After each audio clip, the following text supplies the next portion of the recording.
Mas, Alan, o funcionário é ruim e eu vou demitir sem justa causa? Veja, você está sendo ruim com você, não é com o funcionário.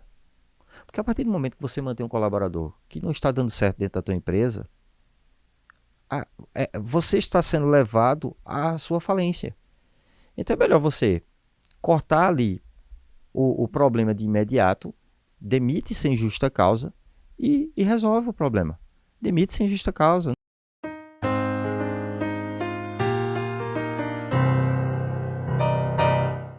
Fala pessoal, sejam bem-vindos a mais um CFcast, o podcast da Caruaru Frios. Aqui quem fala é Bruno Lima. Ao meu lado eu tenho o grande amor da minha vida, Verônica Lima. Olá pessoal, sejam bem-vindos a mais um podcast. E hoje vamos falar sobre o que, amor? Hoje nós vamos falar sobre as precauções jurídicas que todo empresário deve tomar. E para nos ajudar com essa conversa de hoje, nós temos ele que é formado em Direito na A6, com pós-graduação em Direito Público, mestrado em Gestão Empresarial na FBV. Foi professor universitário por mais de 10 anos, lecionando aí em várias universidades da região, como a Unifavip, Senac e muitas outras. E com mais de 22 anos de tempo de atuação no mercado, advogando, Dr. Alan Ventura. Seja muito bem-vindo. Muito obrigado, pessoal. Prazer estar aqui com vocês hoje. Muito bom mesmo. Para começar o podcast de hoje, eu queria explicar um pouco do tema e por que é que a gente trouxe o Dr. Alan aqui. Basicamente, todo recém-empreendedor começa da seguinte forma: ele vai lá abrir a empresa dele, aí ele tem um sonho de construir algo de valor para a sociedade. Muitas das vezes começa com pouco ou nenhum recurso, vai construindo ali aos trancos e barrancos, tanto o recurso financeiro quanto o conhecimento. E infelizmente termina, na maioria das vezes, aprendendo da pior maneira, que é com a dor, ao invés de com conhecimento prévio, buscando conhecimento com um estudo, com um podcast como esse. Mas muitas das vezes ele vai lá, começa a construir um negócio, aí contrata o primeiro funcionário. Aí como é que ele contrata? Primeiro ele faz aquela busca: tu conhece alguém? Tu conhece alguém? Aí eu conheço um primo da irmã da minha tia. Aí manda ele pra cá, ele já chega lá, já conversa, e só vou te ensinar aqui como já começa trabalhando. Aí essa falta de organização desde do início, digamos assim, muitas das vezes vai acumulando problemas ao longo da trajetória.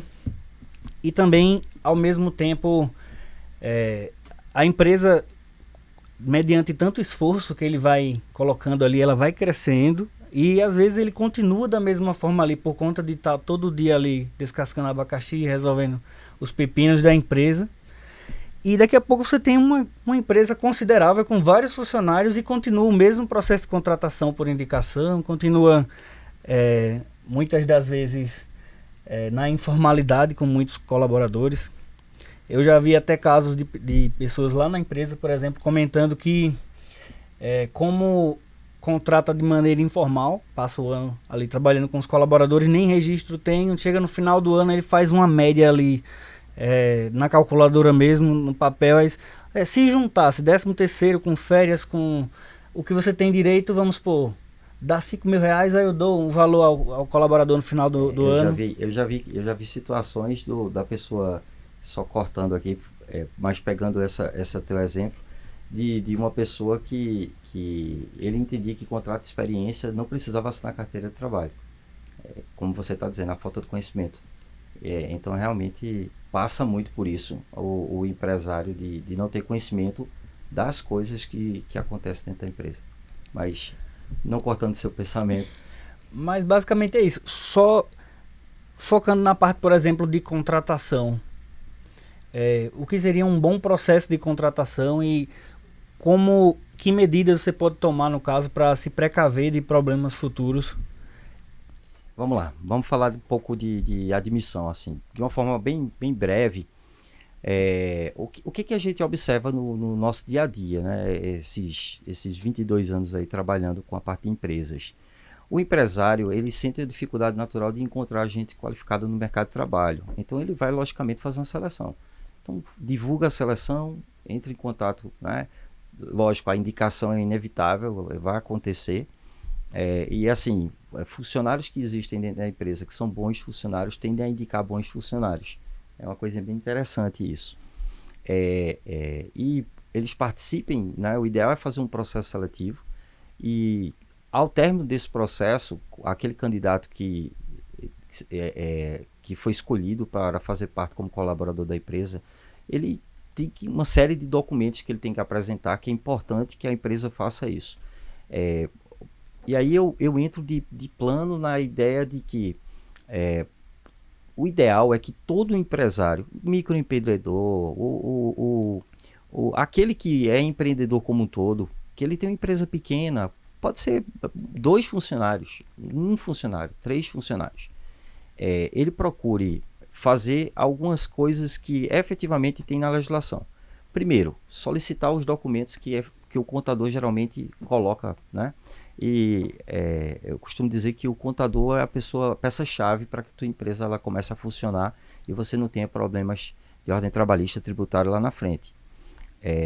E aí, fazendo esse checklist de documentos, o exame admissional. Tem que ser feito um exame admissional para saber qual é o estado de saúde daquele colaborador, já que você está vindo a contratar, e isso vai ser bom até mesmo para o próprio empregado nessa situação.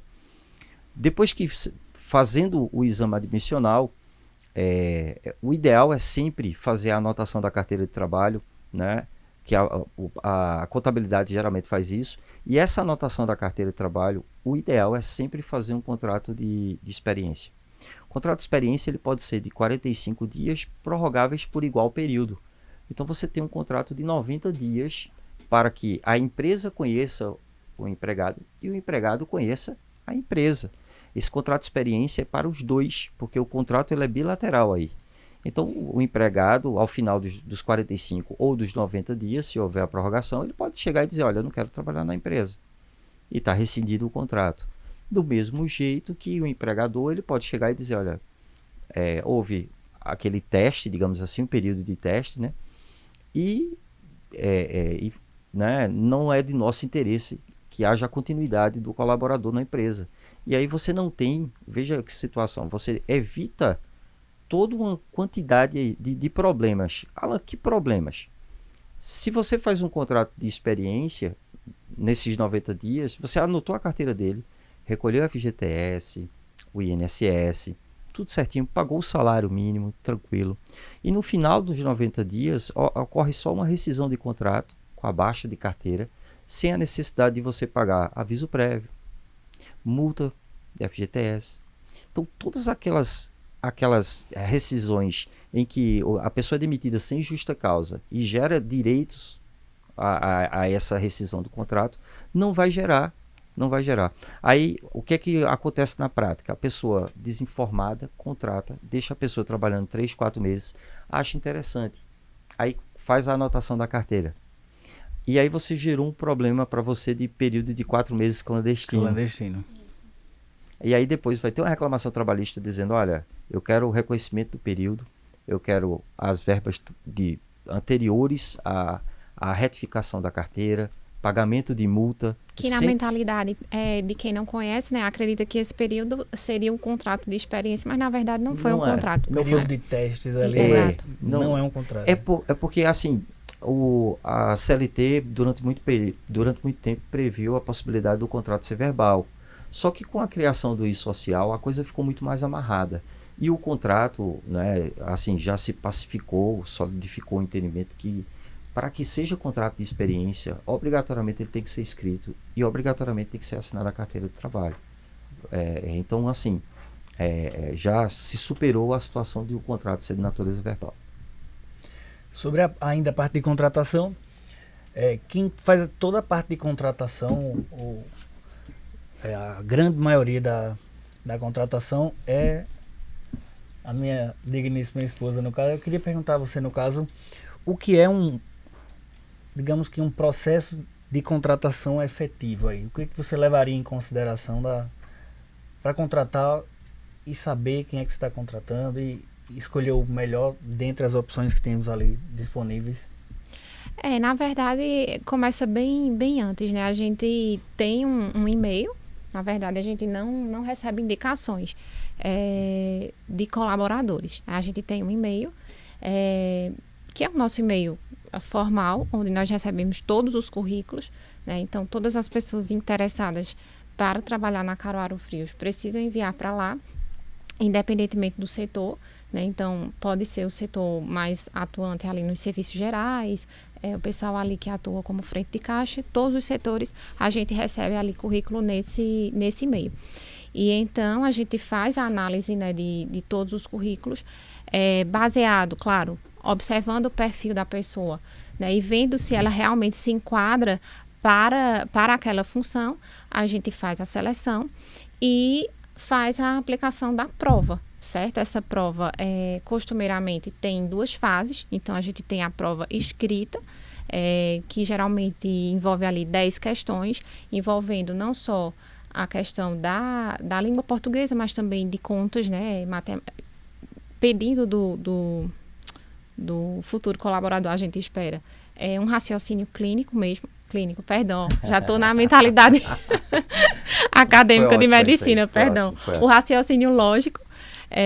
E a gente elabora essa prova. Então, unimos, né, todas as pessoas numa sala. Então, vai ter pessoas ali para frente de caixa, para atuar no televendas, na supervisão também da empresa. E esperamos ali um bom resultado, né? Então, esperamos esse bom resultado, uma nota acima de 7, certo? E então a gente chama essas pessoas aprovadas para a segunda fase, que seria a entrevista. Esse costuma ser o nosso processo de seleção. Na verdade, só há esse processo de seleção na empresa. Aí, uma das broncas que talvez seja o que faz o empresário, no final das contas, decidir por um período clandestino, muitas das vezes também por falta de conhecimento, mas é que mesmo você fazendo uma contratação efetiva, chegou lá, geralmente a gente analisa aí quantos currículos, quando vai fazer a contratação. Dependendo do tempo de análise, né? Porque às vezes a gente abre para uma semana apenas. Mas, assim, dependendo ali, uma semana a gente chega a receber 300 a 400 currículos. É muita coisa. É muita coisa. 400 currículos, faz uma análise curricular, aí seleciona, vou dar um exemplo em números, 30 pessoas para fazer a prova, e vamos supor, algumas já não vão, vai umas 25 pessoas. Aí fazem a prova e depois são aprovadas ali umas 5, 6 pessoas para ir fazer a entrevista. Aí vai selecionar ainda mais na entrevista. Aí vamos supor que selecionou 4 pessoas realmente para serem contratadas. Aí quando você vai de fato contratar, aí a pessoa nem começou de fato a trabalhar, você já alinha com ela para ela ir fazer o ASO, né, o atestado de saúde ocupacional. Aí ela vai lá fazer o ASO. Aí volta, entrega o resultado do exame de saúde ocupacional. Aí a gente pega, antes da pessoa vir trabalhar, já dá todos os fardamentos. Aí dá camisa da farda, dá a bota. Dependendo do cargo, tem outros fardamentos, por exemplo, em números aí, né? Se for, por exemplo, a parte de segurança, que tem um pouco mais de equipamento ali, os EPIs, né? Você termina gastando ali, se for segurança, acho que vai para uns quase R$1.000 só o equipamento que ele vai utilizar, ou mais em alguns casos. A maioria dos colaboradores é farda comum e uma boa parte tem EPIs também, que já vai ali mais uns quase R$500.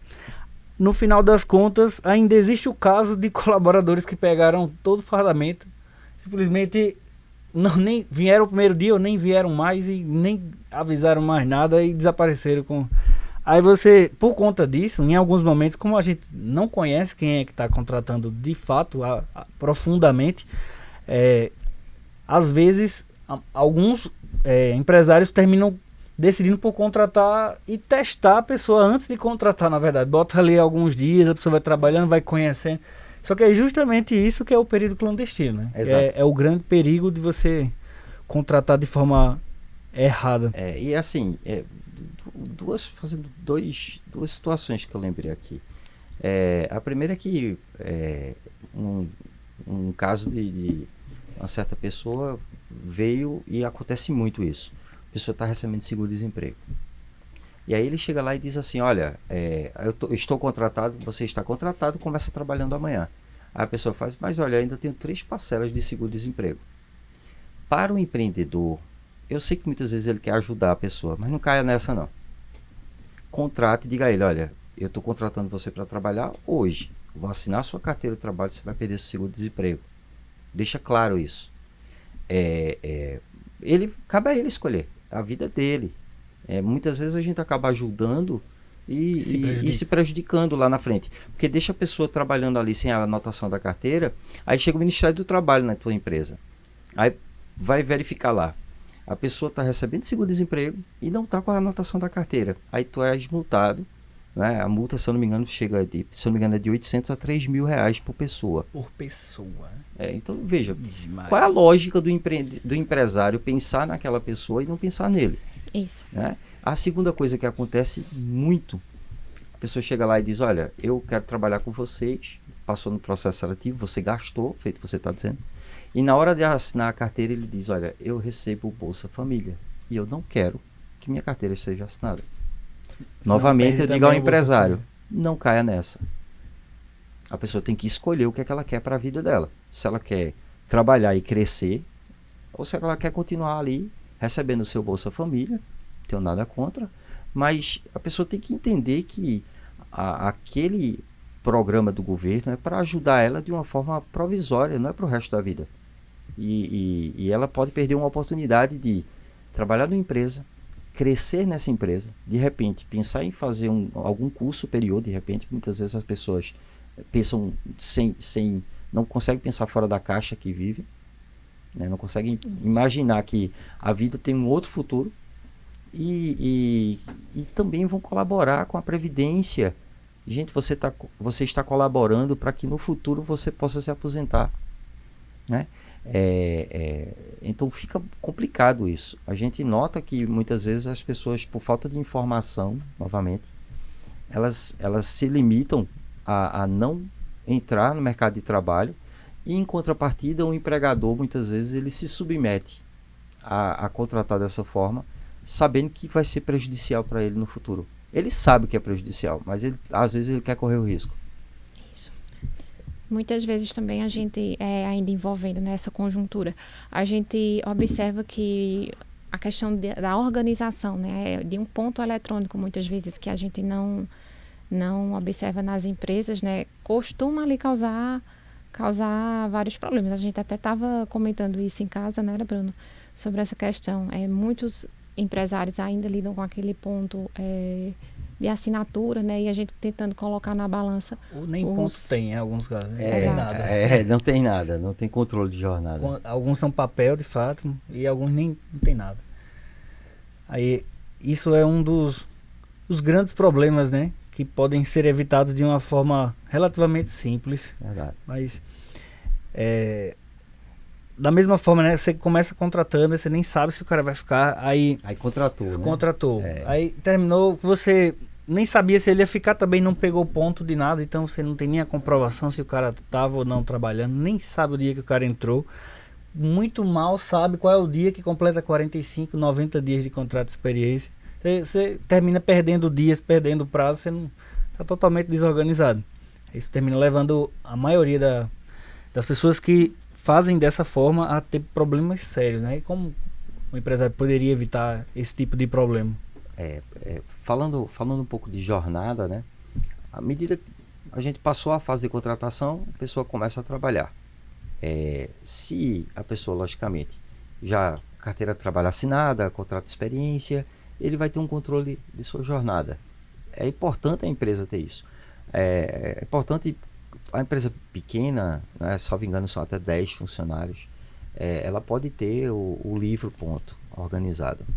Então, procurar ver com a contabilidade ou com o advogado como preencher esse livro. É muito importante. O livro ele não pode ter muitas rasuras. Quando eu digo muitas, uma rasura ou outra é possível. Ele não pode estar totalmente rasurado porque ele deixa de ser uma prova. Então, procurar fazer o preenchimento correto desse livro. E é uma coisa engraçada, você compra numa livraria isso. Veja, é quase que uma ata, onde o funcionário vai anotar a sua jornada de trabalho ali. E muitas vezes, quando você olha para aquela ata, ela não diz, aqui coloque seu nome, aqui é o seu horário de entrada, aqui é o seu horário de saída, aqui é onde você assina. São várias linhas e a pessoa não sabe. Então é importante ter uma conversa com a contabilidade ou com o jurídico para saber como preencher aquele livro. E aí, como você me perguntou, Bruno, de que forma a gente pode se precaver de situações? Definir, é sempre muito importante que o empregador ele consiga definir qual é o horário de funcionamento da sua empresa. Uma vez definido o seu horário de funcionamento da empresa, então ele vai definir agora a segunda coisa.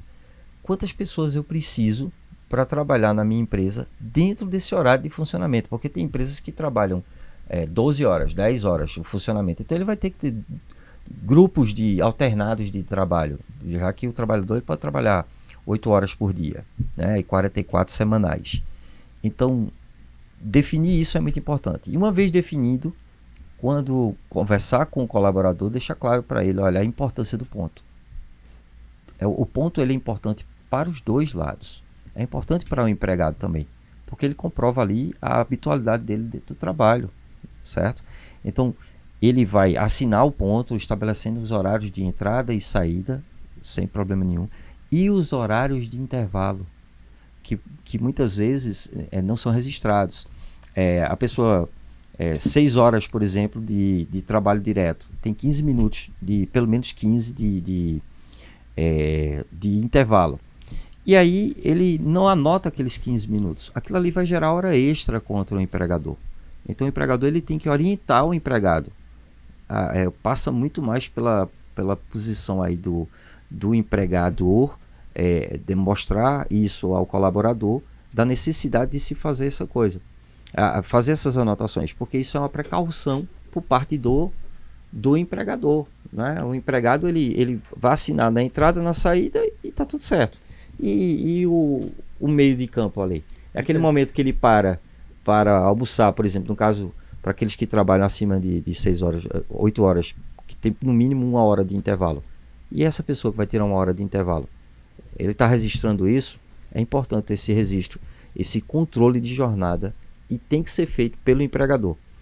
Alan, mas eu tenho um funcionário, 2 funcionários. Compra um livrinho e faz. O ponto eletrônico, lógico, é muito mais viável, mas se não tem a condição financeira, o livro é algo confiável, que prova justamente essa jornada para o Ministério do Trabalho, para a Justiça do Trabalho. Então ele não vai ter maiores problemas lá na frente com relação a eventuais pagamentos de hora extra, né? Basicamente é isso, Bruno. O que eu percebo praticamente é assim, não basta fazer, você tem que ter a comprovação de que fez. Aí, e isso eu já vi em muitos casos, muita gente comentando comigo, né? Lá na loja, parece que falar sobre a parte trabalhista, digamos assim, de uma empresa é sempre um tabu, mas é sempre algo que o empresário sempre tenta se comunicar com o outro para ver se aprende alguma coisinha ali, talvez daí a importância do que a gente está fazendo aqui. Mas basicamente, no caso das 6 horas trabalhadas, você tem direito ali a 15 minutos de intervalo. Às vezes o empregador dá os 15 minutos, mas só o fato dele não estar registrando isso é o mesmo que não ter dado. Num futuro processo. Aí a pessoa vai e entra com a reclamação trabalhista. Você soma aí 2 anos, 15 minutos por dia. Você está entendendo? Então, assim, o valor da hora extra, ela é crescida de 50% daquilo que ele trabalhou. Não, mas ele deu. Mas você não tem a prova disso. É o mesmo que não ter dado. Né? Exatamente. Quantas e quantas vezes eu vejo, por exemplo, um empresário dizendo, doutor, eu paguei o 13º, doutor. Eu paguei o 13º dele no final do ano e agora ele está me cobrando o 13º. Eu disse, me deu o recibo? Eu disse, não tenho recibo. Como foi que o senhor pagou isso? Não, eu paguei em mãos, terminou o evento lá, a festa, né? O cara dono de uma hamburgueria. E aí ele chegou, sim, mas eu paguei à vista, paguei até uma gratificação, porque ele ficou até mais tarde. Eu quis ajudá-lo. Eu acho lindo essa frase do empreendedor. Eu quis ajudá-lo. Ele faz como se ele dissesse assim, eu sou bom. Eu sou bom. Para o meu colaborador. Mas ele está sendo ruim para o colaborador e ruim para ele. Ele não consegue entender essa ótica. Ele quer ser bom, ele procura tentar desde o início organizar a empresa para que ela cresça e lá na frente ela dê o resultado. A diferença é justamente essa. Eu costumo falar isso lá na empresa com os gerentes, com o pessoal da contabilidade, quando eu tenho oportunidade, nós fazemos das tripas de coração aí, né, para cumprir todos os direitos, tudo que a pessoa tiver direito a receber e sempre nos prazos, nunca atrasar nada de colaborador de maneira alguma. Agora também extras, digamos que ajudas extras, coisas por fora do que já está sendo comprometido ali. Não vou dizer que a gente nunca faz, mas são em casos muito particulares ali, vamos supor, realmente a gente está notando que está um caso desesperador ali na família da pessoa, morreu algumas pessoas e o negócio está sério. Aí beleza, a gente abre uma exceção, mas a gente faz de tudo. A gente faz como humano, né? Deixa de ser empreendedor aí, a gente faz como passa a ser humano. Mas exatamente. A gente faz de tudo que for possível para nunca jamais, coloca como prioridade número 1, né, os colaboradores, mas em contrapartida também não faz além disso, não faz o que muita gente termina fazendo, que é você pega um exemplo, eu não vou pagar o 13º, mas quando for, sei lá, em janeiro, fevereiro, aí eu dou uma bonificação a alguém, eu não vou pagar a férias agora, que já completou os 12 meses, mas depois eu te dou até mais. Isso aí não funciona. É uma das piores coisas que você poderia fazer na sua empresa, né? A relação que deveria ser, na verdade, profissional, assim, acaba misturando muito e envolvendo pessoal, ali vários fatores. E uma das coisas que, assim, pelo menos eu vejo muito é essa questão dos adiantamentos, né? Às vezes tem aquela velha história do vale, né? Do vale isso, vale aquilo, e às vezes a gente se perde no meio do caminho. Então, assim, até que ponto você, como empreendedor, tem que saber manejar com isso, né? Porque realmente, como o Dr. Alan até propôs, a gente tem esse lado humano, a gente vê que de repente o nosso colaborador ele está numa situação difícil, né, precisando de ajuda, a gente não pode simplesmente negar, mas até que ponto a gente, né, tem que saber lidar com isso, é muito importante. Teve um aspecto que o senhor trouxe lá atrás, que foi sobre a questão da possibilidade de ascensão, né, do colaborador dentro da empresa. E é muito comum, a gente vê muitas vezes um frente de caixa sendo promovido a supervisor, enfim. Então, isso acontece rotineiramente. Mas, assim, uma dúvida que eu tenho. Quais são todos os processos que existem por trás de uma promoção, assim, que a gente tem que ter cuidado? Se a pessoa ela precisa realizar um novo exame, né? O atestado de saúde ocupacional. Exatamente. E se tem mais algumas outras coisas que o empreendedor tem que ficar atento nessa parte de promoção. Veja, a mudança de uma função, dependendo das características dessa função, o ideal é fazer um novo exame, tá? A questão da saúde ocupacional é necessária para verificar justamente essa nova função que a pessoa vai exercer. Mas há casos que não há, de certa forma, necessidade. O que é mais importante, efetivamente, do que o próprio exame, dependendo do caso, eu vou dar algum exemplo do que você falou agora aqui. A pessoa operador de caixa, eu retiro e coloco ela como supervisora de caixas, por exemplo. Eu entendo que não há necessidade de fazer um exame. Tá? Você pode se precaver, dizer, não, eu sou uma pessoa que sou extremamente rigoroso com o meu processo, eu vou fazer. Mas o ideal é quando há uma quebra, digamos assim, de uma função específica para outra, entendeu? Certo. Mas assim, à medida que você está ali dentro de um mesmo contexto, não vai mudar muito a atividade. Agora, o que é importante é fazer a anotação correta na carteira, é fazer a mudança da função na carteira de trabalho. Isso é importante também para o e-social, para evitar o que a gente chama lá no futuro de o que chama de desvio de função, né, ou acúmulo de função. Eu fazia isso, mas depois era isso. Eu acho engraçado a pessoa dizer, né? Não, eu era caixa supervisor, eu fazia, eu varria e eu também colocava lá as prateleiras, eu era repositor. Impossível, você não vai fazer tudo isso dentro da empresa. Mas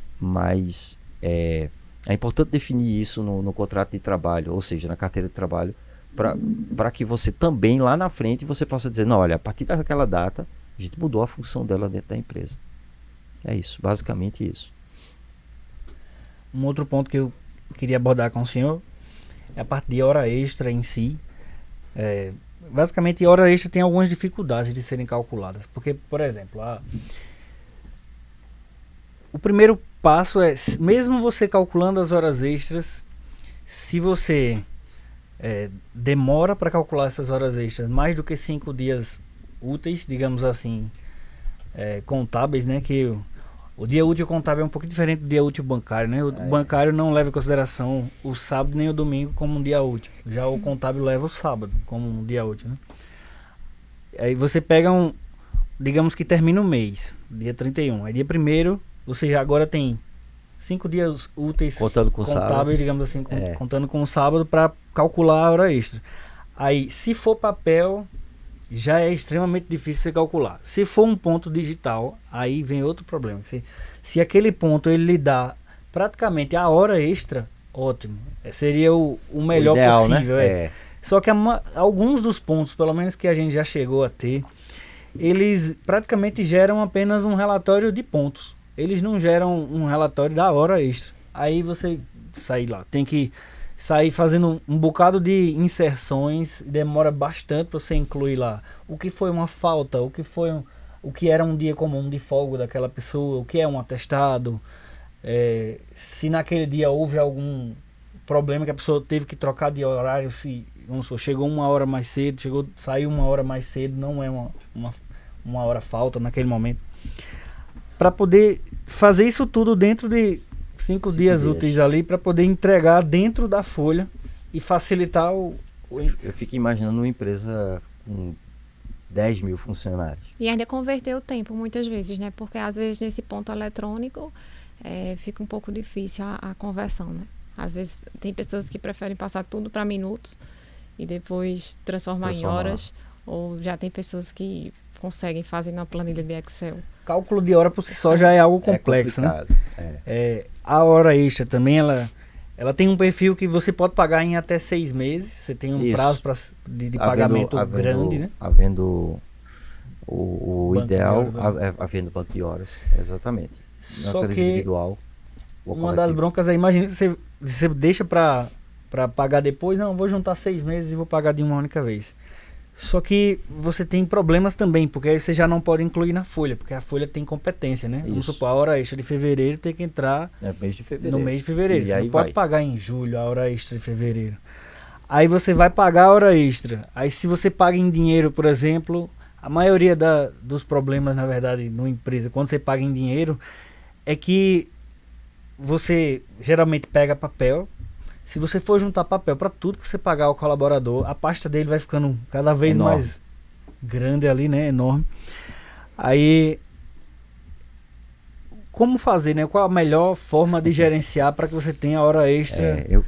Enquanto você falava, eu fiquei imaginando, volto a dizer, empresa com 10 mil funcionários, imagina. A pessoa fechar a folha de uma empresa com 10 mil funcionários. Olha, não é tarefa fácil para quem trabalha seria louvável, logicamente, você ter um departamento pessoal, seria maravilhoso, e muitas vezes profissional de RH exatamente, ali, né? Agora a gente está falando de empresa, o empreendedor é aquele que é insistente, ele é teimoso, e aí ele olha e diz, não, eu tenho 3 funcionários, beleza, eu tenho 30, eu tenho 40 funcionários, então assim, de 3 a 30, certo, ou a 300, a dificuldade é a mesma para fazer esses cálculos, porque a gente, quer queira, quer não, a gente vai perder tempo, e o empreendedor sabe que tempo é dinheiro, ele precisa de otimizar aquilo ali e eu costumo dizer que delegar, para poder ele fazer outras coisas que são mais importantes, no sentido de aumentar justamente seus ganhos habituais e continuar mantendo a empresa. Essa é a ideia, não é a questão da busca pelo lucro. Mas vamos lá, eu costumo pensar junto com o empresário, tentando estabelecer inicialmente como o critério, como você mesmo falou, de tentar fechar a folha, ao invés de 5 dias, com 10 dias antes. Alan, mas dentro de 5 dias eu posso ter o problema de ter hora extra entre 25 e 30 do mês. Então, o que eu faço? Eu digo, olha, você fecha a folha dia 25 e começa a fazer cálculo. Certo? Dia 25. Você antecipa o cálculo. E aí, nos 5 dias que iniciam, porque você tem até o 5º dia para efetuar o pagamento do mês subsequente, nesses 5 dias você revisa a folha. Então ela começa a ficar mais fácil para o empresário. Ali, né? Porque se ele deixa para o começo do mês, vai virar uma loucura, porque ele tem que fazer o cálculo dessa folha, né? E quanto maior a empresa, eles antecipam cada vez mais. Fecham a folha dia 20 e começam a fazer cálculo, para justamente facilitar essa parte da contabilização. O ideal para fins de hora extra é a gente tentar, se tiver ponto eletrônico que faça o cálculo, ótimo, né? Mas o sistema integrado ao ponto. Não tendo, né, a gente tem que ter essa cautela de verificar o ponto. E muitas vezes, lógico, a empresa que tem um departamento pessoal, volta a dizer, é maravilhoso, porque às vezes a gente tem incongruência com relação ao ponto. E o ideal seria chamar o colaborador, sentar com ele, a pessoa do departamento pessoal, e dizer, olha, não houve a batida do ponto nesse período aqui problema, né? de tal data a tal data. Outra coisa que a empresa não se organiza, que uma empresa muito pequena, ela faz muito isso. A pessoa chega e apresenta um atestado. E aí você pega esse atestado, não sabe o que fazer, aí manda para o contador. Eu acho engraçado isso. Tudo que vai chegando, vai mandar lá para o contador, como se o contador fosse a tábua de salvação da empresa. E não, ele tem que se organizar com relação àquilo. E aí chega aquele atestado que vai repercutir justamente naquele ponto. Só que aí você não guarda, ou você perde, ou você não se organiza. Não joga no lixo. Não tem uma pasta, exatamente, não tem uma pasta para colocar. Você falou uma coisa que é bem interessante. É melhor você ter uma pasta enorme do funcionário, que você vai guardando todo o histórico dele durante o ano, 2, 3, 10 anos que ele passar dentro da empresa, do que você não ter. É muito melhor ter essa pasta, com todos os documentos possíveis. E aí eu volto ao contexto. O ideal é você, no final do mês, né, se houve uma incongruência muito grande da folha, né, que eu digo incongruência, do ponto eletrônico ou do ponto físico, pela quantidade de faltas ou atestado, você sentar com o colaborador, porque às vezes ele esquece, é normal, pode acontecer. Esqueci de bater a entrada, ele vai justificar aquele esquecimento. E vai documentar isso, houve o esquecimento, né, daquele ponto, da data do dia e tal. A pessoa sai e esquece de bater o ponto no final do horário. Pode acontecer. E a empresa fica com aquele horário 2, 3 dias aberto, o cara saiu mais cedo, houve falta. O que foi que aconteceu? Para fechar o ponto também tem esse tipo de problema. São vários os problemas de ponto. E só lembrando, voltando para o contexto do cálculo, 50% o valor da hora extra, né, estabelece o horário aí estabelecido até às 9 horas, né? A partir das 10 horas ele tem um acréscimo nessa hora extra. 10 da noite, no caso, né? A partir das 10 às 5 da manhã. É o adicional noturno. Exatamente. E 20% em cima da hora extra, exatamente. Então dá um acréscimo ali de 70% do valor. E tem que ser pago, logicamente, para aqueles que trabalham, por exemplo, a hamburgueria, trabalha à noite, né? Vai para 2, 3 horas da manhã. Tem que ter essa cautela de saber como fazer esses cálculos. Veja a importância até mesmo de um ponto eletrônico, Verônica, como você falou. O ponto eletrônico é muito... Para organizar o tempo do empresário, é muito melhor. É muito melhor. Então, basicamente, seria isso, Bruno. Uma das broncas dos processos trabalhistas, basicamente, é que você vai... O colaborador, ele, salvo engano, né, tem até 2 anos depois que é demitido, isso, para recorrer, né? Para entrar com alguma reclamação trabalhista, podendo reclamar os últimos 5.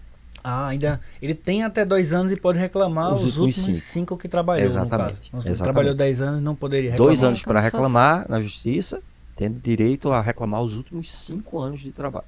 Entendi. Aí, imagine você, se você pegava todos os teus pagamentos em papel. Aí é o problema disso. Primeiro que, vamos supor, não apenas hora extra e tudo mais.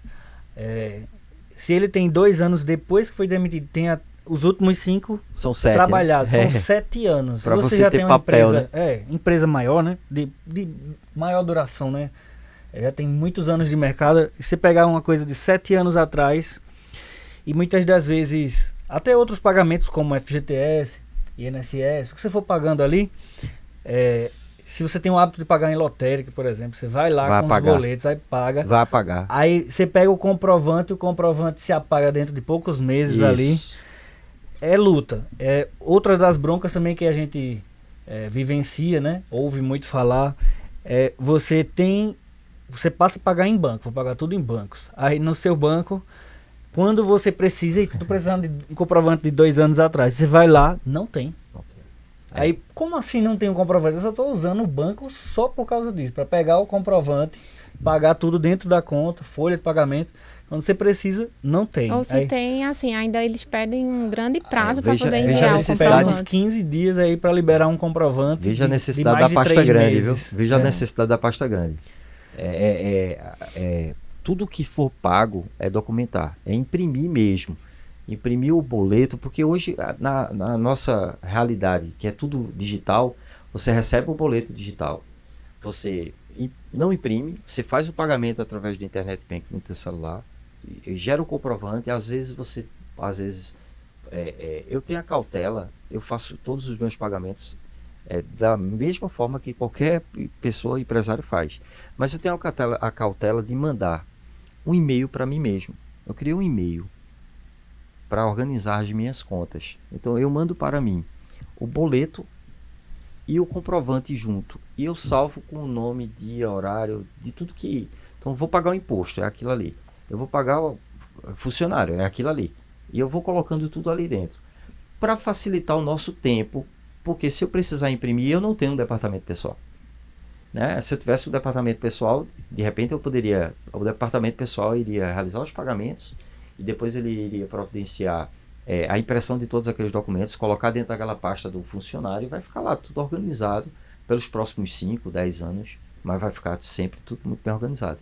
Então uma dica que eu dou para o empresário é tentar criar um e-mail e ele tentar vincular sempre essas contas, porque como você acabou de dizer, a dificuldade de você localizar o comprovante de pagamento. E aí, o que o empresário pode fazer para tentar sanar essa situação é delegar os pagamentos para alguém de confiança, né? A esposa, o sócio, a pessoa porque geralmente tem aquele sócio que bota mais a mão na massa. E aí ele vai fazer os pagamentos, ele vai organizar tudo que foi pago, funcionário por funcionário, dentro do sistema lá numa nuvem, né? Qualquer nuvem que seja, para que a gente possa, criando pastas inclusive, né? Porque você pode criar uma pasta ali no Google Drive, você pode criar uma pasta de, sei lá... Exato. Com o nome de todos. Eu sou muito adepta a essa ideia também. Fulana, né? Maria, Isso. João. E aí você vai colocando dentro daquela pasta os comprovantes de pagamento esse mês teve hora extra, pagou, a folha pagou, mas teve hora extra que não entrou no comprovante de pagamento, entrou em outra folha complementar de hora extra. Guarda lá o comprovante de pagamento da hora extra, estabelecendo aquilo, e aí você tem uma pasta virtual no computador, na nuvem, que a qualquer momento, se você precisar, basta dar um clique lá e imprimir tudo isso. E Então enviar para o jurídico, né? para para o que contador. possa realizar. Exatamente. Exato. Eu sou muito adepta a essa ideia também, né? E assim, felizmente a gente sabe que nós estamos sujeitos a vários acontecimentos, né? Então a gente pode ser que perca esses papéis impressos, os comprovantes que se apaguem ao longo do tempo, né? E de preferência, além de você ter tanto na nuvem, né, no Drive, a pasta para cada colaborador, também é interessante você baixar esse arquivo, de preferência no HD externo. Isso. E deixar três vias de acesso. Isso. E de preferência esse HD externo que esteja num cofre.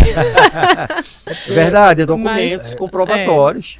Mas assim, vale muito aquilo. O colaborador que, se tiver mal intencionado já, aí ele pode pegar a própria pasta dele ali, se ele tiver acesso fácil. Mas a própria pasta é interessante. Os dados, né? Se ele só sumir, for impressa. Mas a cópia dos documentos ele pode levar todas, se ele quiser. É porque a gente lida com tanta coisa, né? Que eu falo brincando assim, de preferência coloca ainda no HD externo, porque de fato eu hoje já penso nessa possibilidade. A gente sabe que a dificuldade do empreendedor diante do mercado de trabalho, a gente tem que se precaver. Realmente, a prevenção é a solução. Não tem outro caminho. E a tua ideia aí, realmente, eu concordo, assino embaixo. Eu endosso. Parece exagero, mas você só sabe a importância quando você perde, né? Isso. Eu acho que fazendo um resgate a uma fala sua novamente, doutor Alan, que foi sobre a questão do adicional noturno, muitos empreendedores também não entendem a diferença da questão da periculosidade, né? Da insalubridade. Como é que a gente pode ajudar eles nesse aspecto, diferenciando melhor? Veja, existem a insalubridade, existe uma diferença relativamente, por incrível que pareça, é uma diferença sutil. A gente pode dizer que é uma diferença sutil. A insalubridade, ela decorre de agentes nocivos ou de situações em que o empregador ele trabalhe em uma condição que haja uma exigência maior da sua saúde como um todo. Eu vou dar, por exemplo, um exemplo mais simples. Talvez para quem esteja me ouvindo, eu tentar conceituar seja mais complicado do que exemplificar. Eu lembrei agora, recordei de uma aluna que certa feita eu fiz uma pergunta a ela no direito e ela respondeu: professor, o senhor quer que eu conceitue ou que eu exemplifique? Eu disse: não, eu quero que você conceitue. E aí ela disse: professor, olha, eu não sei conceituar, mas eu entendi muito bem o que o senhor explicou. Eu disse: então exemplifique. Ela disse: professor, na verdade é o princípio do é que nem, né? Olha, tal coisa é que nem isso. Então, entendeu? Então, é que nem a pessoa diz assim: o que é imposto? A pessoa vai e explica: é que nem IPTU. Você está entendendo? Ele sabe o que é o imposto. Então, assim, voltando para a sua pergunta, vou usar o princípio do é que nem. E a gente observa o seguinte. Vou dar exemplos. Imagine uma pessoa que trabalha numa pizzaria, uma pessoa que trabalha com uma hamburgueria, o chapeiro, né? A pessoa que trabalha numa pizzaria, que vive ali colado no forno. A condição dele, em decorrência da temperatura, é uma condição insalubre.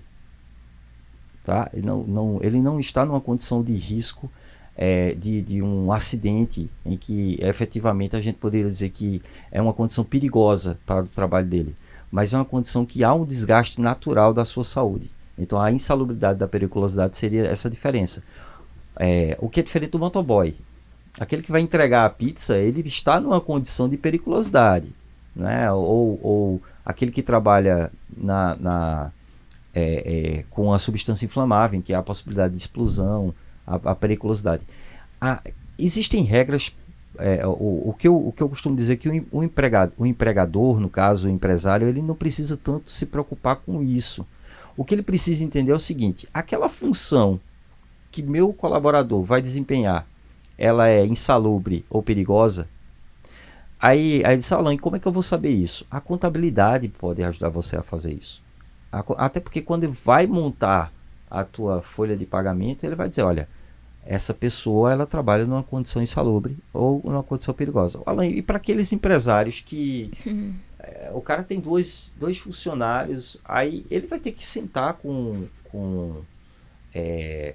a contabilidade dele, né, o contador, e perguntar: olha, tal atividade desse meu colaborador, ela pode ser classificada como perigosa ou insalubre? O contador, com certeza, ele vai saber classificar aquilo de acordo com as normas regulamentadoras. E aí, definindo isso, ele vai estabelecer os percentuais de pagamento, né? A periculosidade de 30%, e a insalubridade, ela pode ser definida de, salvo engano, são 10, 20 e 40, mínima, média e máxima, né? E aí, é interessante, né, que só para completar esse raciocínio, é que a insalubridade ela necessita obrigatoriamente de uma perícia. Então, você tem que contratar uma pessoa para fazer uma perícia para identificar se aquela condição é insalubre. Na prática, muitas vezes o pessoal vai e procura lá na internet, dá um Google e diz assim, fulano trabalha com que função? Isso aqui. Como é que o pessoal paga? Não, a maioria paga insalubridade aqui média. Então bota a insalubridade média dele aí. Se era máxima, eu não sei, mas eu estou pagando. Você está me entendendo? E acontece. Eu já vi situações dessas de a gente chegar e dizer assim, olha, cadê o laudo? Não tem laudo. Como não tem laudo? Como é que você chegou à insalubridade média de determinada pessoa? Então cheguei, conversei com o contador, a gente botou lá. Né? É a história do... Pelo menos a gente faz, né? A gente está pagando alguma coisa. Se lá na frente a Justiça do Trabalho disser que é mais, a gente paga a diferença, mas a gente, quer queira, quer não, a gente está tentando resolver o problema aqui. Então, seria isso, Verônica. Seria pensar como aquela atividade, ela conversar com a contabilidade para identificar os colaboradores com suas funções. E a contabilidade, inevitavelmente, ela vai identificar quais são aquelas pessoas que obrigatoriamente se enquadram para receber ou insalubridade ou periculosidade. É uma coisa interessante, eu não tinha parado para olhar por esse aspecto, porque eu também não conhecia, mas o senhor falou dos percentuais dentro da insalubridade, né? E recentemente, há alguns meses, eu estudei, né, sobre as doenças ocupacionais e que existe uma classificação antiga, inclusive, mas que traz justamente essa associação do trabalho com o desenvolvimento de alguma doença na pessoa, né? E aí, a depender ali do nível de envolvimento, né, a gente vê o trabalho podendo causar de fato uma doença, que é o que acontece em contextos de silicoses, né? Pessoas que têm ali trabalhando com mármores, por exemplo, por longos e longos anos, elas chegam a desenvolver problemas respiratórios, e é por conta do trabalho, né? Mas a gente tem também trabalhos que não estão realmente causando a doença, mas que podem, de certa forma, desencadear. Por exemplo, a gente vê quadros de dermatites de contato, né? Muito comum no pessoal que trabalha na cozinha, com material de limpeza e tudo mais. Aquele trabalho não causou a doença, né? Mas, de certa forma, desencadeou. Então, isso acontece com a dermatite de contato, né? Com a asma também. Então, pessoas que trabalham na parte de aspiração de pó podem ter ali um quadro desencadeado por conta do trabalho, mas que não tem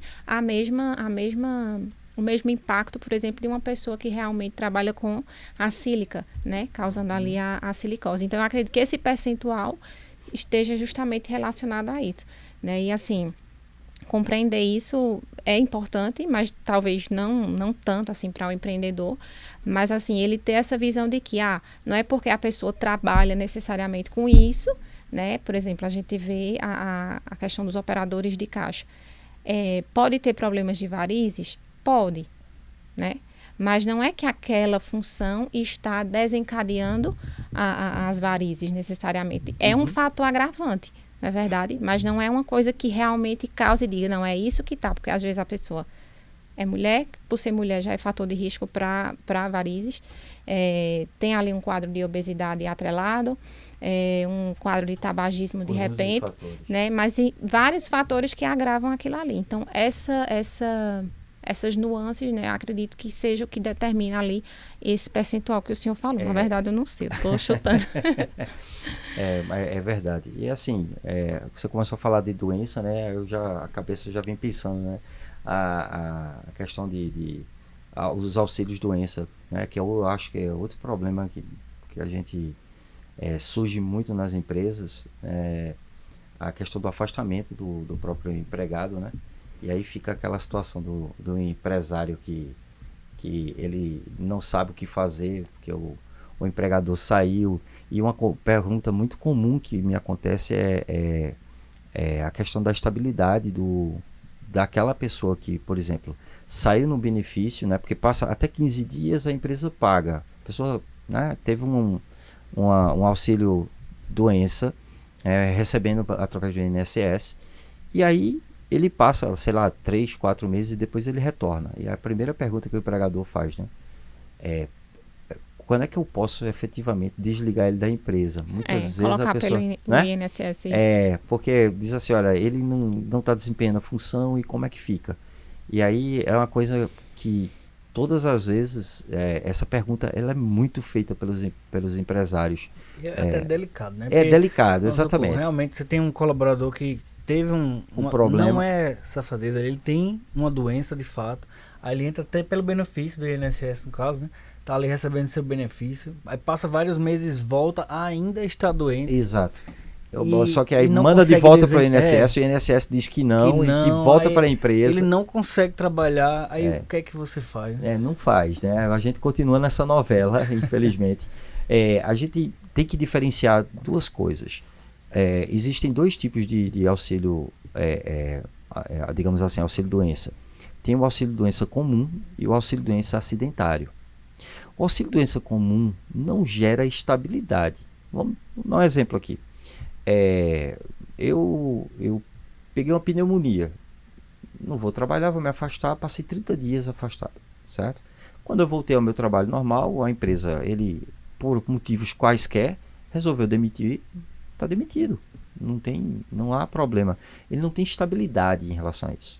A estabilidade ela gera de 1 ano, ou seja, o empregador, né, tem que manter o colaborador por 1 ano após o retorno dele do INSS para a empresa, apenas nos casos, e aí sim, estabilidade, do auxílio-doença acidentário. É o auxílio-doença acidentário. E que acidente é esse? É o acidente de trabalho ou aquele acidente em que eu estava a trabalho me deslocando para resolver alguma coisa, ou estava indo para o trabalho ou saindo do trabalho. São considerados acidentes. Ou no próprio trabalho, a pessoa está lá mexendo, colocando uma mercadoria numa gôndola daquela ali, e de repente acontece uma queda, a pessoa sofre um acidente, fica impossibilitada de trabalho. Então, quando ele retorna, ele tem a estabilidade de 1 ano dentro do trabalho. É importante dizer isso, que é essa a diferenciação, entendeu? Doenças de natureza comum. Olha, e como é que a gente vai saber o que é uma doença comum e o que é uma doença de natureza acidentária? Aí você tem que perguntar ao jurídico, à contabilidade, né? Sentar para verificar, inclusive, o próprio atestado, o benefício que foi pago. Então, é um conjunto de situações. Existe o comunicado de acidente de trabalho, né? O CAT, que tem que ser feito pela empresa nos casos de acidente de trabalho. E aí a contabilidade geralmente faz isso. Então, assim, não é uma coisa tão simples, mas que organizado a pessoa consegue resolver o problema. Já puxando um pouco do gancho de demissão aí, né? Esse processo de rescisão é sempre um tanto duvidoso aí, gera dúvidas de muitos empresários, porque existem vários tipos de rescisão. Aí eu vou pedir que o senhor nos ajude a compreender. E dentro ainda tem muitos subtemas. Por exemplo, você rescinde um trabalhador por justa causa. Aí o cara vai recorrer, muitas das vezes. Aí ele recorre pela justa causa e chega lá na hora.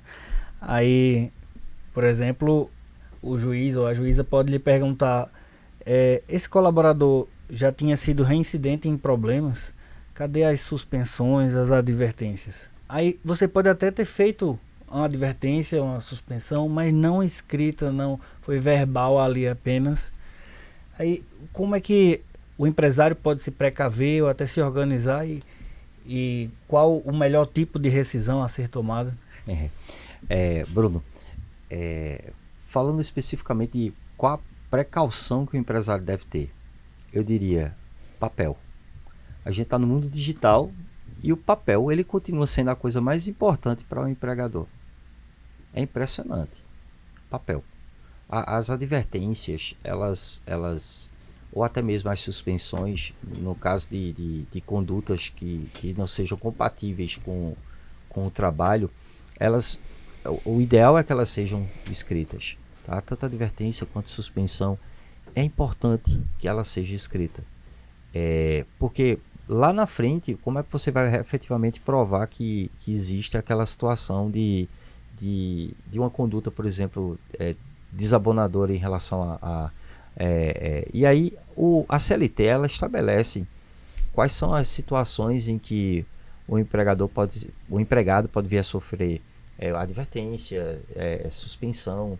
Na verdade, ele faz uma listagem Um pouco genérica muito ali, né? genérica, né? Porque, vamos E aí supor, causa um problema terrível de interpretação. não vai ter lá, por exemplo, quando o colaborador der um murro no olho do Isso, outro, não vai quando ter. o colaborador Não tem. desrespeitou diretamente um gerente. Não tem. Não é específico, é um pouco mais abrangente. Né? Exato. E aí gera uma infinidade de interpretações. Porque eu posso olhar para uma determinada situação e a gente entender. Eu costumo dizer que é a história da moeda. Né? Aí você pega uma moeda, o que é que você está vendo? Um vai dizer, não, eu estou vendo um número. Eu disse, não, eu estou vendo um rosto. Numa moeda de R$1, por exemplo. Então a interpretação é muito complicada. E aí explicar isso às vezes para um empresário que vai para a Justiça do Trabalho e diz assim, peraí, eu demiti a pessoa com justa causa. E aí a Justiça vai lá e olha e reconhece que anulou a justa causa e estabeleceu uma sem justa causa. Mas qual foi o critério? Então, o critério está com base naquilo que ele viu. O conjunto probatório, digamos assim. E o Poder Judiciário não é culpa do Poder Judiciário. O sistema como um todo, trabalhista ou civil, qualquer um que seja, às vezes você tem um bom direito, mas você perde porque às vezes é um jogo de xadrez. Às vezes você vai naquele dia e a tua testemunha fala uma coisa errada, né? Ou naquele dia a testemunha não vai, que pode acontecer. Ou simplesmente uma vez eu conversei com uma certa testemunha e eu disse a ela, olha, o que você não souber, não fale. Porque eu não quero que você crie fatos novos, eu quero que você fale a verdade. E aí eu terminei de dizer isso, a própria testemunha, quando ela começou falando, ela disse não, e disse uma coisa, depois ela voltou atrás. Pronto. Você causou uma dúvida no Poder Judiciário, e o juiz é igual a qualquer um de nós, que vai olhar de uma forma fria aquilo que está sendo apresentado naquele conjunto probatório. Então, muitas vezes você toma um risco, e perde um processo que você entendia que até então iria... Dava ganho. Exato. Então, assim, demitir não é uma tarefa fácil. Eu sugestiono também ao empresário, lógico, se ele tiver um departamento pessoal, maravilhoso.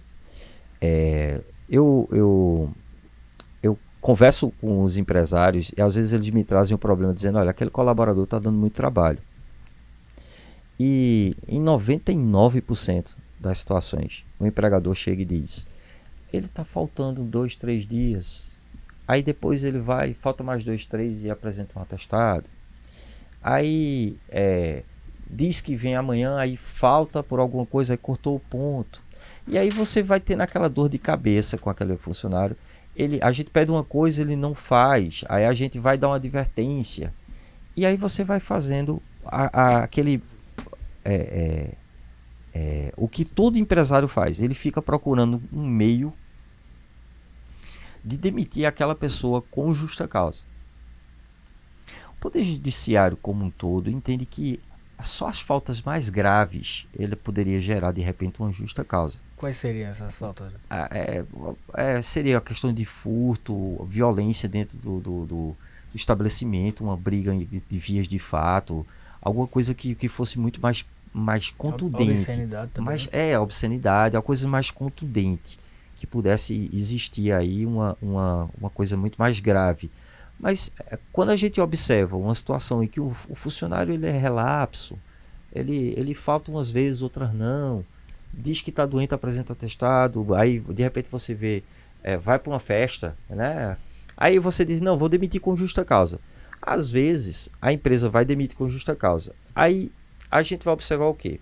O advogado do reclamante ele vai dizer o seguinte, olha, mas eu não vinha recebendo meus direitos corretos. Ah, não? Eu poderia entrar então com ação para constituir aí uma rescisão indireta do contrato de trabalho por falta de pagamentos corretos de tudo aquilo que ele deixou de me pagar.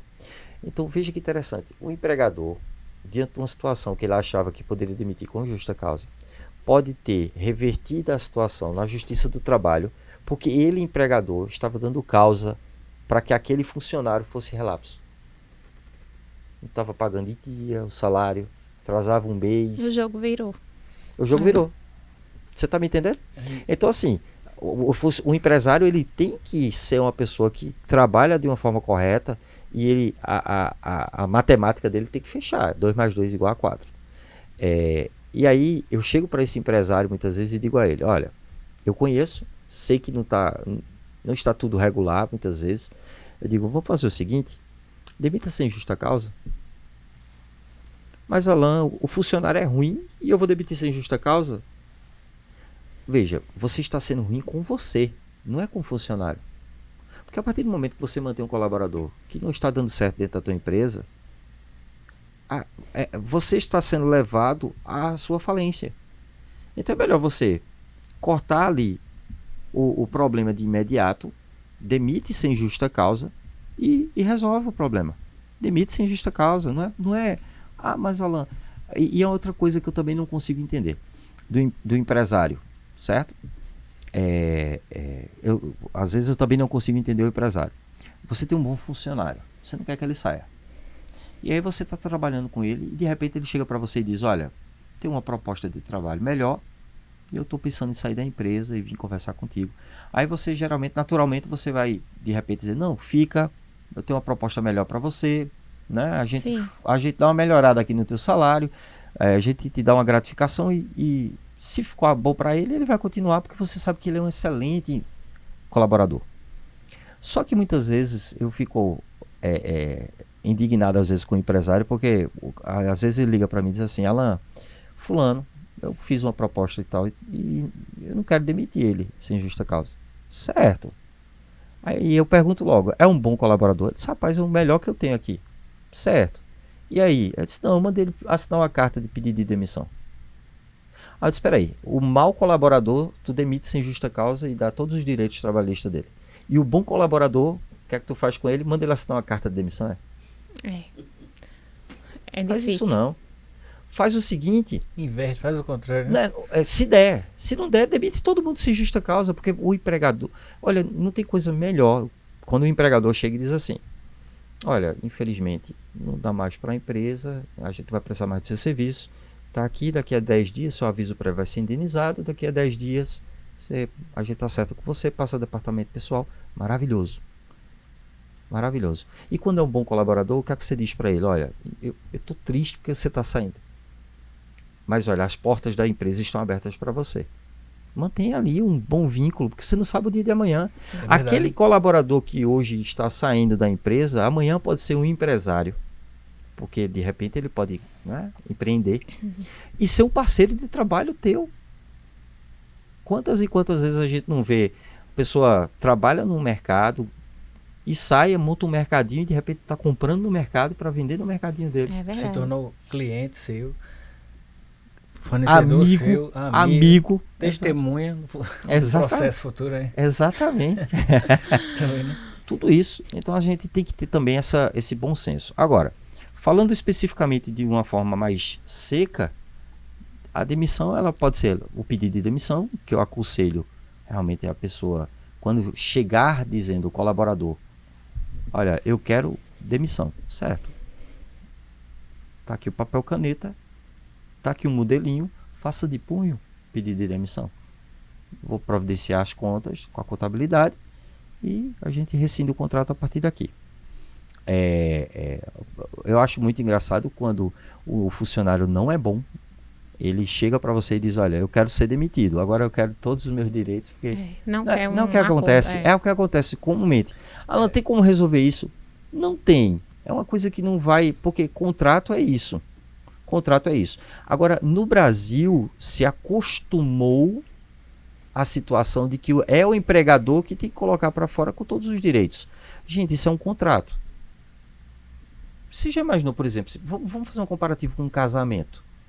Você já imaginou se só uma das partes do casamento pudesse decidir o término do casamento. Aí ele ia chegar a dizer, né? Olha, eu quero terminar o casamento, agora veja, eu quero todos os meus direitos. Aí eu disse, não, eu não vou rescindir. Né? Eu não vou rescindir o contrato do casamento, eu não vou fazer isso. Não quero. Peça demissão, abra mão de tudo aí. Veja, a legislação criou uma situação que é ruim. E aí a reforma trabalhista veio com a possibilidade de uma demissão de comum acordo. Só que na demissão de comum acordo, muitos não aceitam a demissão de comum acordo porque ele só pode sacar 80% do FGTS, quando ele não deveria sacar 100%. Ele não recebe os 40% do FGTS de multa, ele recebe 20%. E ele não recebe o seguro-desemprego. Que é o que a maioria busca, né? 5 meses de salário. Exato. Sem estar trabalhando. Então, assim, a demissão de comum acordo foi algo criado na reforma trabalhista de uma forma maravilhosa, que poderia beneficiar essa situação. A empresa ela vai ter um custo, mas em contrapartida, o empregado também vai ter um custo para ele, porque ele vai deixar de ganhar uma coisa ou outra. Mas na cabeça do colaborador ainda é pouco difundido essa ideia. E o empresário ele se sente realmente numa situação em que, quando ele vê que o empregado ele não funciona e ele não tem como colocar aquela situação, como não é uma conduta, digamos assim, muito pesada, que ele pudesse demitir com justa causa, ele vai lá e demite sem justa causa. A palavra é forte, né? Às vezes eu prefiro até não dizer assim, se livrar de uma situação, livrar-se de um problema. A gente né? pode dizer assim, você vai promover ele para a concorrência, né? Exato. Promove ele para o mercado. Isso, né? promove ele para o mercado, né? Dá uma carta para lá de que, né? A carta de anuência em relação à conduta dele, da empresa, e tá tudo certo. Se a empresa tenta trabalhar, né, eu costumo dizer isso para o empresário, tenta trabalhar o clima organizacional da empresa. Quanto mais colaboradores trabalhando bem, quanto mais colaboradores trabalhando de forma junta, coletiva, e em pró deles e da própria empresa, a coisa funciona. É evitar que a pessoa chegue a esse ponto. É melhor você ter um clima organizacional prévio, trabalhar previamente isso. Então, sobre a questão de rescisão de contrato de trabalho, seria pedido de demissão, né? A demissão sem justa causa, que é a mais comum, que todos praticamente já sabem. Eu acho que todo empregado já sabe qual é o direito que ele tem, que ele já chega pronto, inclusive com os cálculos, né? Sabe fazer mais cálculo do que muito advogado, inclusive. Então, férias, 13º proporcional, né? Aviso prévio, que pode ser trabalhado e indenizado. Assim, a infinidade de direitos, né? O FGTS, né? Os 40% da multa, o seguro-desemprego, que seria aí a rescisão sem justa causa. É importante para o empregador dizer que ele tem 10 dias para pagar isso. E se ele não pagar? Se ele não pagar, ele incorre em multa. Né? Existe uma multa de um salário mínimo. Salário mínimo de multa. A mais, um salário a mais. Só por um dia de atraso. Né? Que é um dos pontos, eu acredito, que faz com que muitos... Na verdade, agora me pegou se é o salário mínimo ou se é o salário do trabalhador a mais. Eu acredito que seja um salário mínimo. Eu agora não recordo. Mas tem a multa, né? E detalhe, se você faz a rescisão do contrato de trabalho, aí 11 dias, aí você chega lá e diz, atrasei um dia, mas vou botar a data aqui com 10, o cara já chega avisado, não, eu quero a mais aqui o que eu tenho direito. E ele não assina a rescisão. E aí vai para o judiciário, diz que você não pagou aquilo ali, e aí existe um outro problema. Se você não fizer o depósito daquilo ali, certo? Você vai gerar, na primeira audiência, a necessidade de depositar verbas incontroversas sob pena de pagamento de 50% do valor devido. E aí, às vezes, os empresários eles ficam muito tranquilos quando ocorre uma rescisão. A pessoa não assinou, então vai para o judiciário que lá eu acerto. Certo, mas se você não tiver um acordo, na primeira audiência daquilo que você deixou de pagar que era certo, você tem que pagar. Ou isso, ou então entre com uma ação contra o empregado. Veja a importância aí de um advogado para pegar aquilo ali e entrar com a reclamação trabalhista contra o empregado, dizendo, olha, vem receber seu dinheiro. Mas independentemente dele ter assinado ou não, tem que efetuar o Tem que efetuar o pagamento. Quando você tem a conta do empregado, né, eu já Você vi muita paga, empresa já fazer isso. Isso. Não quer assinar, não quer receber. Não, eu vou Eu pagar já assim paguei. mesmo. Eu já paguei. Pronto, o dinheiro já está na tua conta. Se você quiser ou não. Ai. É porque já aconteceu, inclusive com a gente, né? O colaborador simplesmente desaparecer. Ele nem veio, nem nada. Simplesmente a gente fez a rescisão, o colaborador chega o dia do pagamento, ele não vem assinar, desaparece. A gente fez pagamento, nesse caso parece que foi um colaborador que foi morar em outra cidade, já tinha data marcada, tudo, não quis vir mais. A gente tá resguardado no caso de ter feito o pagamento, né? Mesmo ele não tendo vindo assinar. Tá Todos resguardado. os termos Tá da resguardado porque houve o pagamento. Aí no caso de defesa eventual de uma reclamação trabalhista, você tem a comprovação de que houve o depósito. Que é mais um motivo de pagar na conta bancária, né? Também, né? Com transferência. Porque se for em papel é mais um problema. E aí, né? Como é que ela faz? A história é a história do recibo. Hoje a gente vamos tentar usar a tecnologia a nosso favor, né?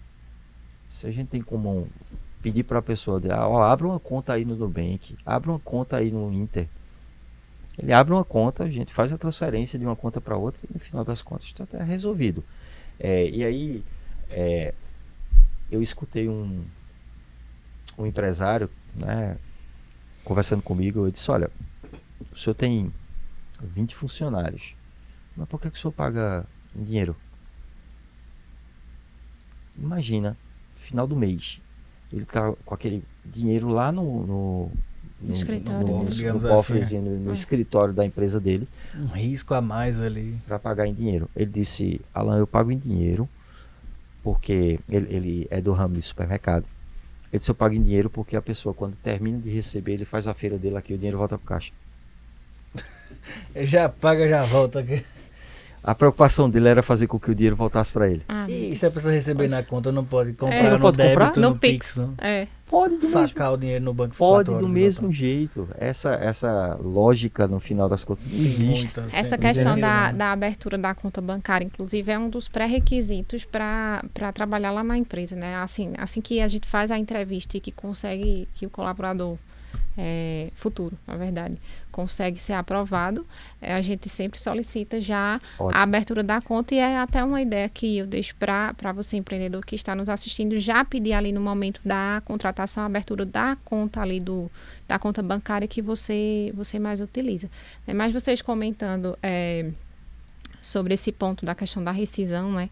Infelizmente, a gente sabe que muitas vezes o atraso pode ser uma questão de desorganização, passou os 10 dias ali, né, Você nem percebeu, né? e você não percebeu, mas também pode ser um problema de fluxo de caixa, né, que leva muitas vezes o empresário a ficar com o colaborador na empresa, né, porque sabe que com 10 dias úteis ali você não vai ter condições de efetuar o pagamento, né, Nesse mas caso, são 10 dias corridos. no caso, isso, só. eu disse úteis, não foi? Perdão, Corridos, corrigindo. isso. Mas assim, antes da gente se encaminhar para o final, uma pergunta que eu acho que é uma dúvida de muitas pessoas também, a questão do período ali gestacional. A gente sabe que cada vez mais as mulheres estão ficando com uma qualificação profissional muito importante, né? E a gente não pode simplesmente fechar os olhos para isso, porque é fato. Tá tendo uma ocupação mesmo de cargos muito importantes, mas é algo que costuma preocupar o empresário, né? Muitos não se preparam para esse momento, né? A gente sabe que faz parte do planejamento reprodutivo de muitas mulheres, mas não faz parte do planejamento do empreendedor, né? Então, assim, até que ponto a gente consegue, doutor Alan, fazer o manejo dessa situação? Teve um período, né, falando especificamente da questão da maternidade, teve uma fase aqui no Brasil que, assim, ainda hoje a gente tem essas dificuldades. Tem empresário que acaba dizendo, não, eu prefiro que não seja mulher no trabalho. Eu já escutei isso de empresário. Tem empresas que a gente vai e só tem homens. Exato. E assim, eu não consigo entender por quê. Porque não tem lógica. O mercado de trabalho hoje, a qualificação, como você mesmo falou, não técnica, ela passa por, independente de qualquer tipo de sexo. Então não há uma necessidade da pessoa dizer, não, eu não vou contratar determinada coisa, determinada situação, determinadas pessoas em detrimento de outras. Isso não existe. Na minha cabeça eu não consigo entender. Apesar de saber que existem alguns empresários que acabam fazendo dessa forma enfim. Mas tratando especificamente da maternidade, né, a gente sabe que a pessoa ela tem estabilidade dentro da empresa. A partir do momento que ela é colaboradora, ela descobre que está grávida, ela comunica isso ao departamento pessoal, ou se não houver, à gerência ou ao proprietário, e a partir daquele momento ela já tem estabilidade, tá? E essa estabilidade ela segue até 5 meses após a gestação. Então, aliás, 5 meses, 5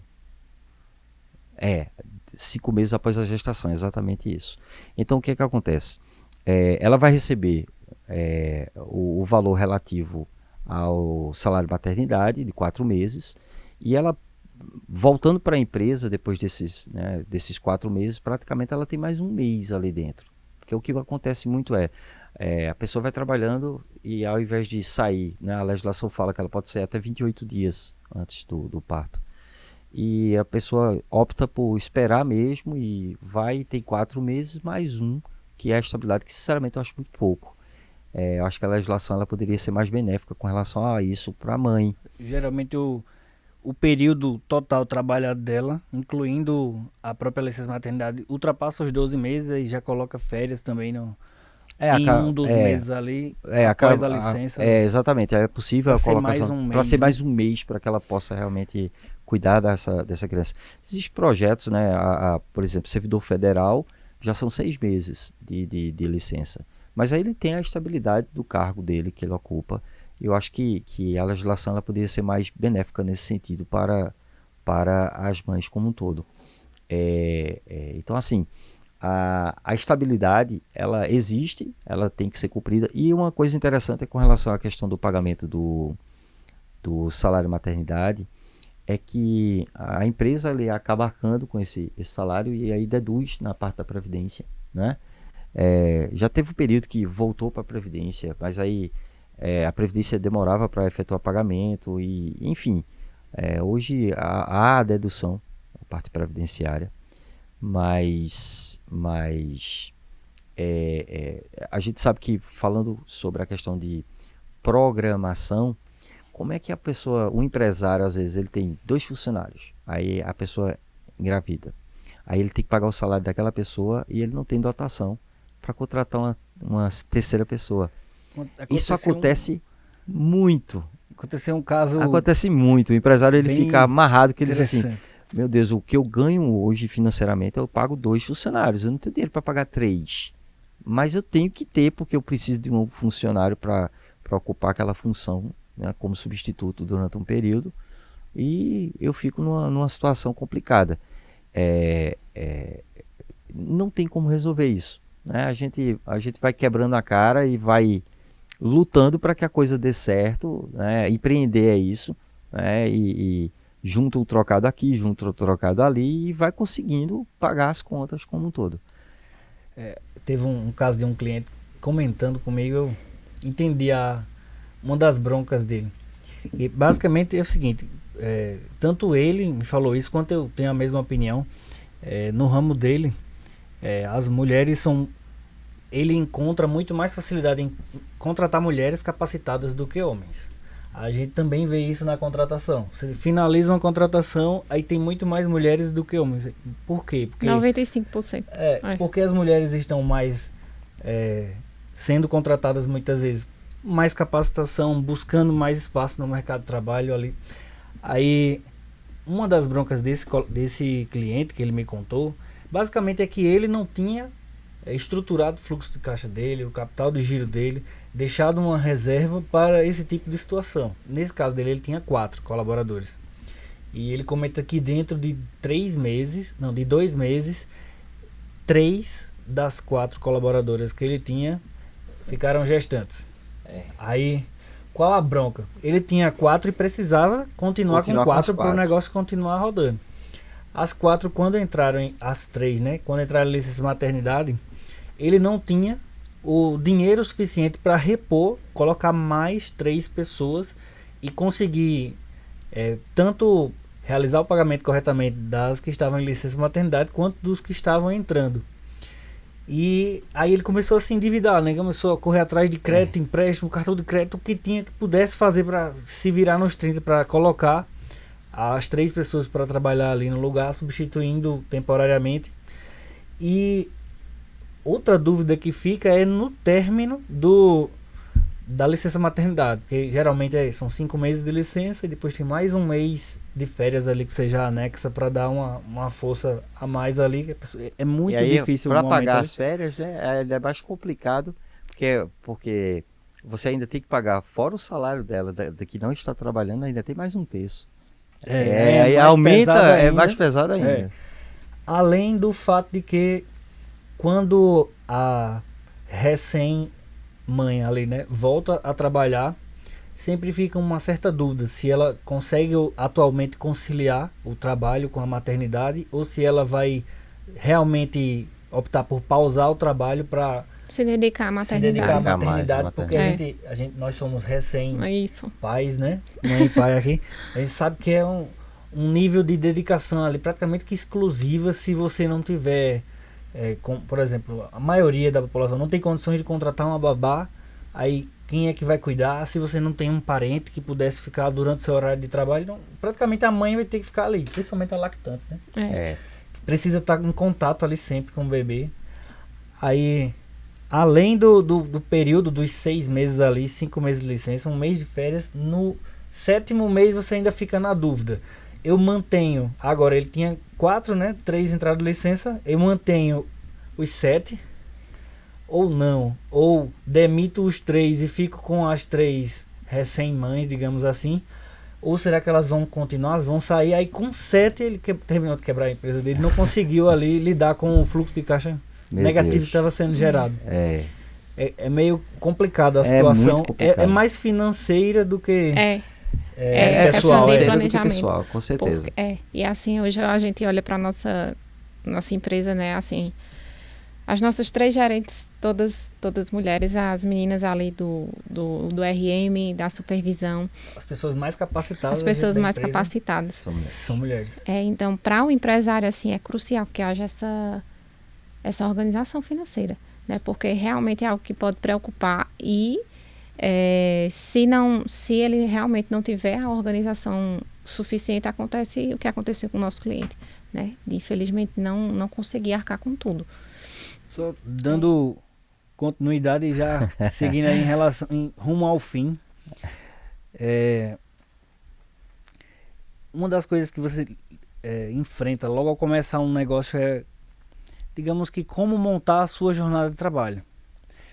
Se digamos que um comércio de food service ali, geralmente costuma se trabalhar entre 4, 5 horas da tarde até meia-noite, 1 hora da manhã. Aí, que regras você pode utilizar para montar a sua escala, seu turno? O que é que você tem que tomar de precaução nesse sentido para não estar infringindo nenhuma das leis trabalhistas? Olha, o pessoal que trabalha acaba infringindo muito a legislação trabalhista, porque a gente diz que acaba infringindo, porque todas as vezes que eu vejo o pessoal que trabalha com comida, alimentação como um todo, geralmente a gente, quando senta para conversar com um empresário ou outro, ele sempre passa alguma coisa, ele acaba não efetuando o pagamento daquilo que efetivamente ele deveria pagar. Às vezes por desconhecimento, às vezes porque ele não tem condição financeira e aí está iniciando o trabalho. E o brasileiro, ele é muito teimoso, por isso que dá certo. O investidor é uma coisa assim fantástica, porque vocês são fruto disso, eu sou fruto disso, eu sou fruto de um feirante, de uma feirante que eu escutei do meu pai dizer: tu vai ser o que da tua vida? Eu disse: não, eu quero ser advogado. Meu pai disse: rapaz, tu tá vendo que tu não tem futuro. É muito difícil, filho, né? E você conseguir quebrar isso é porque você é teimoso. Então todo teimoso consegue quebrar essas coisas. E quando você começa a observar, o cara vai abrir uma lanchonete, aí ele diz, não vou vender aqui hambúrguer. Aí ele monta a lanchonete, se endivida, porque ele sempre começa endividado, já notou? Ele nunca conversa, ele não tem dinheiro em caixa, ele diz assim, não, vou alugar um ponto. Tu tem dinheiro para pagar o aluguel desse mês? Não, não tenho não. Eu tenho que comprar pão, eu tenho que comprar queijo, eu tenho que comprar, tem cadeiras e tem que montar a estrutura disso aqui. Aí ele vai e faz um empréstimo. Todo bom brasileiro faz isso. Aí quando ele termina de montar a estrutura, aí tem aquele outro brasileiro que tá numa situação mais difícil ainda, que ele não tem nem condição de pegar um empréstimo. Aí ele chega para outro e diz assim, é disso, ó, tu tá contratando, eu sei fazer hambúrguer, vai lá pra chapa, vamos ver se tu consegue fazer um hambúrguer. Filé, tranquilo, qual é o salário? Eu disse, ó, vou pagar aqui para tu, e já começa dizendo assim, o salário mínimo é 1.412, aí ele olha e diz assim, ó, vou pagar para tu 1.000 conto aqui, é 250 por semana, tá pegado? Ele disse, tá, o horário é de tal a tal. Bora, e vamos começar. É assim que começa. Com a força e a vontade, a força de vontade, né? É uma coisa incrível. Então, assim, para esse empreendedor, eu digo o seguinte: o mais rápido possível, quando você começar a sentir que o negócio começou a dar certo, não pensa primeiro em, agora eu vou comprar uma moto zero, porque eu já juntei aqui 10 mil. Agora eu vou pegar esses 10 mil aqui, ou então ganhei 30, 40 mil, aí já compra logo um terreno para ir pagando, aí compra um carro zero para... E ele começa a se endividar e ele não está preocupado porque a empresa está dando certo. Só que ele não resolveu os problemas como empreendedor. Começa primeiro se preocupando com a empresa, zera ela, zera a empresa, tu tem débito financiado junto ao banco, vai por aí. Tu tem um empregador ali que ele vestiu literalmente a camisa da empresa. Passou 6 meses ali trabalhando. Faz um acordo com ele desse período de 6 meses, anota a carteira do cara, começa a trabalhar correto ali. E aí sim, Bruno, a gente pode falar, quando a pessoa chega nesse ponto, de o que a gente pode fazer? Manter a jornada 8 horas diárias, né, 44 semanais, podendo fazer até 2 horas extras. Fazer um banco de horas, é importante ter um banco de horas, assinar o banco de horas com o empregado, porque dentro desses 6 meses, se não conseguir dar a folga, você estabelece o pagamento daquilo que tiver de saldo remanescente. 2 horas extras por dia. 2 horas extras por dia, mas não pode virar um hábito, né? Porque assim, quando você sente que o empregado está trabalhando 10 horas por dia, você precisa de mais um colaborador. Você não está dando conta... E tá pagando mais caro por isso. Tá pagando mais caro por isso. A hora extra, exato. Você precisa de outro. Em média é 50%, no caso do supermercado até 75% mais caro. Pronto. Então assim, organizar, você sente que precisa de mais gente trabalhando. É normal. Você sente que quem está não dá conta. E aí você organiza a jornada de trabalho, tenha horários definidos. Certa vez eu conversando com um empresário, eu abro 4 horas da tarde aqui e a hora de fechar, quem diz é o cliente. Tá errado. O cliente não tem que dizer o horário que você vai fechar, tem que ter um horário para terminar. Tudo, a empresa... Se você é uma empresa que quer funcionar até 5 da manhã, contrate funcionários com escalas, com horários e trabalhe até 5. Não, Alan, eu quero funcionar 24 horas. Monte a estrutura, trabalhe 24 horas. Agora o que você não pode fazer é colocar o funcionário fazer 3, 4, 5 horas extras no dia. Nem pode. Nem pode, exatamente. São no máximo 2. Para mim tem que ser esporádico, não pode ser todos os dias isso. É muito complicado quando a gente pega, porque o funcionário se desestimula a trabalhar, ele começa a ficar doente. A gente sabe que funciona dessa forma. Então, e na primeira oportunidade, assim, melhor para ele, com certeza ele... Né? Ele vai embora. E quando vai embora. O treinamento que o empreendedor investiu. Treinou aquela pessoa para fazer aquela carne de hambúrguer, aquela pizza. Aí o cara tá preparado para fazer a melhor pizza, ou a melhor hambúrguer, ou pastel, ou o que quer que seja. E aí você olha para ele e diz assim, ele vai olhar e vai dizer, eu não vou ficar nessa empresa, eu não aguento mais. Aí vai embora, você vai contratar outro. Você está perdendo tempo e dinheiro, porque você não está sendo um cara organizado. É melhor manter aquele pizzaiolo, manter aquele cara da chapa, porque ele já está preparado para isso. A lógica é essa. Então, organizar a jornada de trabalho, tentar fechar em cima de 8 horas. Tentar fechar em cima de 8 horas. Dá para fazer, dá para fazer. Abre um pouquinho mais tarde, para estender até um pouco mais tarde. Né? Você sabe que vai pagar adicional noturno, porque vai passar de meia-noite, 1 hora. Não tem problema, vai entrar na parte da contabilização. E muitas vezes o empresário ele não sabe o custo. Você é empresário, você sabe a dor de cabeça que você teve para montar a sua estrutura e dizer assim, quanto custa isso? Porque eu vou vender um hambúrguer, certo? Tranquilo. Eu estou botando quanto? Não, eu vou botar R$10. Por que você está colocando R$10? Qual o teu custo? Não sei quanto custa. Ele não se prepara para ser empresário. Ele tem que entender o produto dele, quanto custa manter hoje uma hamburgueria, por exemplo, uma pizzaria ou qualquer negócio que seja. Então ele tem que saber quanto custa aquilo para poder ele repassar. E a segunda coisa que ele tem que fazer, que eu costumo muito dizer, depois que a coisa começa a dar certo, é o posicionamento da marca. Ele tem que posicionar a marca da forma que ele quer.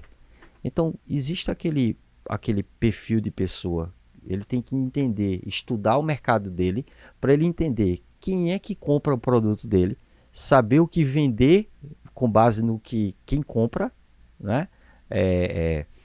E estudando o mercado, fazer o posicionamento da sua marca. Tem gente que paga R$5 num hambúrguer e tem gente que paga 35 no McDonald's, 45. E é tudo hambúrguer. Mas é o posicionamento daquilo que você queria chegar, qual o tipo de cliente que você quer ter. Tem que estudar isso também. Não dá para... Veja a complexidade de se chegar a pagar o salário no final do mês, né? A dificuldade do empreendedor. Ele tem que pensar em muita coisa realmente. É isso. Então é isso, meus queridos. Estivemos aqui com o professor, advogado e empreendedor, Dr. Alan Ventura. E esse foi mais um episódio do nosso CFcast. Nossas redes sociais, Caruaru Frios, @CaruaruFrios. @brunolima.cf.